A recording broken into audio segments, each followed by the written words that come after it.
عمران خان صاحب کو جیل میں غیر قانونی طور پر رکھا گیا ہے، جھوٹے پرچے بنائے گئے ان کے اوپر، آپ سب دیکھ رہے ہیں ان کا کیا حال ہو رہا ہے۔ تو عمران خان پاکستان کا ہیرو ہے، پاکستان کے عوام کے دلوں میں رہتا ہے، پاکستان کے عوام کی اکثریت اسے قبول کرتی ہے، وہ دنیا کے اندر بھی پاکستان کا بہترین ریپرزینٹ کرنے والا ہے۔ آج آپ جانتے ہیں کہ سینٹ کا نئے سیشن کا آغاز تھا، اجلاس تھا، اور اس میں ہم لوگوں نے احتجاج کیا، کیونکہ سینٹ فیڈریشن کی نمائندگی کرتا ہے۔ ایوان بالا کے اندر تمام صوبوں کی یکساں نمائندگی ہے، جو کہ پارلیمنٹ میں نہیں ہوتی۔ وہاں پنجاب کا صوبہ بہت بڑا صوبہ ہے آبادی کے لحاظ سے بھی، اس کے سارے میں نے اگر ایک طرف ہو جائیں تو دوسروں کے اوپر پھر بھی کبھی اور غالب آ جاتا ہے۔ جو پنجاب میں الیکشن جیت جائے وہ پورا پاکستان کا الیکشن جیت جاتا ہے، جس کلین سویپ کرے۔ تو اس لیے ہمارے ایلڈرز نے اپنے قانون کے ذریعے سینٹ کا اضافہ کیا ہمارے آئین کے اندر، دستور کے اندر سینٹ بنایا گیا تاکہ سب اس میں برابر کے صوبے شریک ہوں، ان کا برابر کی پاور ہو۔ تو آج جو ایک بدعت کی گئی وہ یہ تھی کہ خیبر پختونخوا غائب تھا، سینٹ انکمپلیٹ تھا۔ الیکشن کمیشن نے خیبر پختونخوا میں الیکشن کو منع کر دیا کہ نہیں کر سکتے۔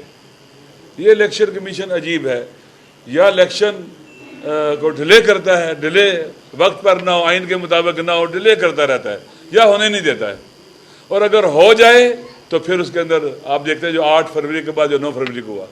یہ الیکشن کمیشن ہے ہمارا، جو کسٹوڈین نہیں بن سکا، عوام کی رائے کی حفاظت نہیں کر سکا، اور پورے عوام کے سامنے برہنہ ہو چکا ہے، یہ ننگا ہو چکا ہے یہ۔ اور میرے خیال میں شرم کا مقام ہے کہ ہم اپنے ملک کے ساتھ اگر غیر آئینی اقدامات کریں گے، غیر قانونی کریں گے، تو کھلواڑ کر رہے ہیں اپنے ملک کے ساتھ، ظلم کر رہے ہیں اپنے ملک کے ساتھ، اپنے ملک کے انٹرسٹ کو، مفادات کو نقصان پہنچا رہے ہیں، حتیٰ اس کی نیشنل سیکورٹی کو نقصان پہنچا رہے ہیں۔ جب آپ لوگوں کو مایوس کرتے ہیں، کمزور کرتے ہیں، دشمن کو موقع ملتا ہے پاکستان کے اوپر وار کرنے کا۔ ابھی آپ دیکھ لیں، ہم یہاں الجھے رہے ہیں، انڈین نے کہا کہ ہم نے پاکستان میں 20 بندے مارے ہیں، یہاں مار کے چلے گئے ہیں وہ، یہاں کوئی ٹس سے مس نہیں ہوا، کوئی بولا ہی نہیں ہے۔ یہ ہے اس وقت ہمارے ملک کا حالت، ہماری سیکورٹی کے اداروں کا یہ حال ہے کہ انڈیا جو ہمارا دشمن ہے وہ یہاں آتا ہے، وہ 20 بندے مار جاتا ہے، اس کا وزیر خارجہ کہتا ہے ہم نے مارا ہے۔ اتنی اس کی جرت ہے، یعنی ہمیں وہ کچھ بھی نہیں سمجھتا، ہمارے گھر میں گھسے اور ہمارے 20 پاکستانیوں کو مار کے چلا جائے، قتل کر دے۔ یہ بہت بڑا سوالیہ نشان ہے کہ ہم کہاں کھڑے ہو گئے آگے۔ لہذا اگر آئین کے خلاف چلا جائے گا، قانون کے خلاف چلا جائے گا، تو یہ ملک آگے نہیں بڑھ سکتا، کوئی بھی اعتماد نہیں کرے۔ اور الیکشن کمیشن اپنی تمام کی تمام اسے جو کام کرنے چاہیے تھے ان میں ناکام رہا ذمہ داری کو انجام دینے میں۔ تو آج اسی لیے پھر ہم نے بائیکاٹ کیا اور ہم شریک نہیں ہوئے اس میں، اور باہر آ گئے ہیں۔ پاکستان کے عوام نے 8 تاریخ کو ثابت کیا کہ وہ مایوس نہیں ہوئے ہیں، وہ سمجھدار ہیں، وہ بابصیرت ہیں، وہ آگاہ ہیں، وہ ڈرے نہیں ہیں، اور انہوں نے دیکھے کتنا مشکل تھا اپنے کینڈیڈیٹ کو تلاش کرنا، اس کے نشان کو تلاش کرنا اور ووٹ ڈالنا۔ باقاعدہ پلان طریقے سے یہ کام ہوا ہے تاکہ لوگوں کا مینڈیٹ چوری ہو سکے، اسے بلڈوز کیا جا سکے، اور یہ ظلم ہوا ہے۔ اور جو بھی اپنے آپ کو ڈیموکریٹ کہتا ہے، جمہوریت پر یقین رکھتا ہے، انہیں بولنا چاہیے اس کے خلاف، آواز اٹھانی چاہیے اس خلاف، تماشا نہیں دیکھنا چاہیے۔ اور جو لوگ اس طرح کی انلیگل اور انلیجیٹیمیٹ اقدامات کرتے ہیں ان کی مذمت کرنی چاہیے۔ اس ملک کو صحیح راستے پر چلانا ہے تو قانون کے ذریعے چلے گا اور آئین کے ذریعے چلے گا۔ لیکن عوام نے یہ ثابت کیا ہے، پاکستان کے عوام نے، کہ وہ اپنے وطن کے ساتھ کھڑے ہیں، وطن کے آئین کے ساتھ کھڑے ہیں، وطن کے قانون کے ساتھ کھڑے ہیں، اور اپنے حقوق سے، اپنے رائٹ سے 1 انچ پیچھے جانے کو تیار نہیں ہیں۔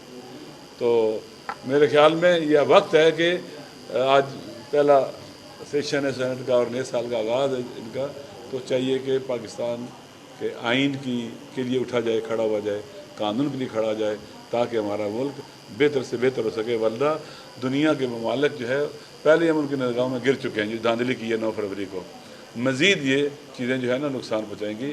اور خیبر پختونخوا کے عوام ہوں، بلوچستان کے ہوں، سندھ کے ہوں، پنجاب کے ہوں، ان سب کے حقوق کا خیال رکھنا چاہیے، اور جو سیاستدان ہیں، جو حکمران ہیں، ابھی جن کے پاس پاور آ گئی ہے، چھینی ہوئی پاور، اللیجیٹیمیٹ پاور، اللیگل پاور جن کے ہاتھ میں آ چکی ہے، انہیں خوف خدا کرنا چاہیے اور پاکستان پر رحم کھانا چاہیے۔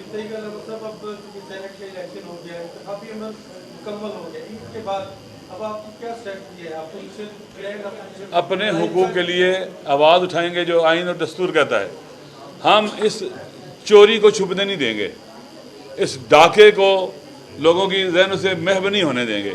لہذا انشاءاللہ آپ دیکھیں گے 12 فروری کو، 12 اپریل کو میٹنگ ہے بلوچستان میں، کوئٹہ میں، اور پھر 13 اپریل کو پشین میں عوامی اجتماع ہے، اور اس کے بعد پھر پورے پاکستان میں اجتماعات ہوں گے، آپس میں بیٹھ کر فیصلے کریں گے، اور ہم تعاقب کریں گے ان کا جنہوں نے عوام کا حق چھینا ہے اور عوام کے حق پر ڈاکہ ڈالا ہے۔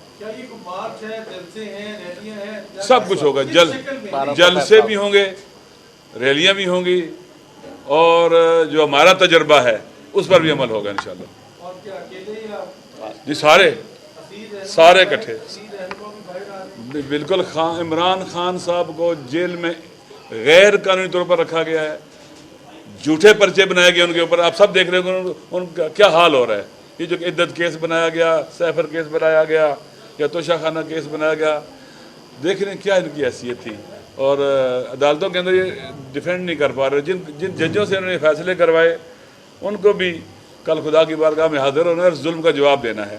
تو عمران خان پاکستان کا ہیرو ہے، پاکستان کے عوام کے دلوں میں رہتا ہے، پاکستان کے عوام کی اکثریت اسے قبول کرتی ہے، وہ دنیا کے اندر بھی پاکستان کا بہترین ریپرزینٹ کرنے والا ہے۔ اسے دھکیلا گیا، اس کی ایک وجہ کیا تھی کہ مودی کو فری ہینڈ دیا جائے۔